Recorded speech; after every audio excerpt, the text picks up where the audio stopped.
करण्यात आलेला हल्ला आहे। पण याच्यामुळे जम्मू काश्मीर आणि भारत कुठेही मागे वळून पाहणार नाही। अशा ज्या नालायक शक्ती आहेत त्यांचा मुकाबला भारताला करता येतो। देशाच्या पंतप्रधानांनी अतिशय कडक शब्दांमध्ये याची दखल घेतलेली आहे। गृहमंत्री महोदय देखील त्या ठिकाणी पोहोचत आहेत। मी स्वतः तिथे पूर्णपणे कॉन्टॅक्टमध्ये आहे। आता जी काही यादी आमच्याकडे आलेली आहे त्याच्यामध्ये महाराष्ट्रातले 2 हे मृत्युमुखी पडलेले आहेत, काही जखमी देखील आहेत। जी काही तिथे मदत आहे ती तिथलं प्रशासनही करत आहे आणि आम्ही देखील त्यांच्या संपर्कात आहोत।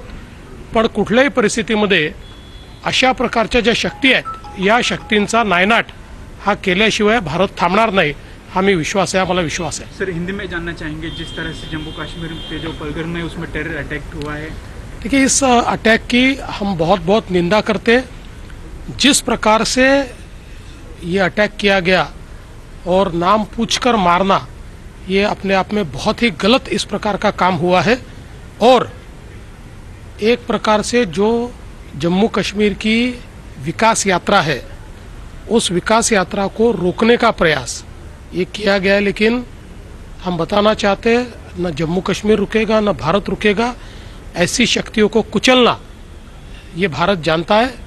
देश के प्रधानमंत्री उन्होंने इसका कॉग्निजेंस लिया है। हमारे गृह मंत्री जी वहां पर पहुंच रहे हैं और इनके खिलाफ बहुत कड़ी कार्रवाई होगी, ये मुझे विश्वास है। मैं स्वयं वहां के प्रशासन के साथ संपर्क में हूँ।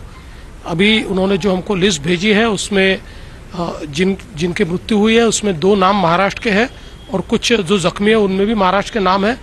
उनको सब तरीके से मदद करने का प्रयास हम लोग कर रहे हैं। कहीं ना कहीं गवर्नमेंट के जो निर्णय है 370 या इसको लेकर, देखिए 370 के बाद बहुत समय चला गया। कश्मीर, जम्मू कश्मीर फल फूल रहा है, वहाँ टूरिज्म फल फूल रहा है।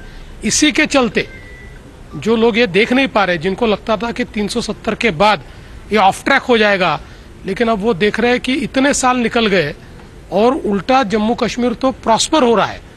तो ऐसी ताकतें ये प्रॉस्पेरिटी नहीं देख सकती जो जम्मू कश्मीर की, वो ये प्रयास कर रहे हैं। Thank you. प्रतिक्रिया आपण ऐकलेली आहे। मी स्वतः जम्मू काश्मीरमधील प्रशासनाच्या संपर्कात आहे।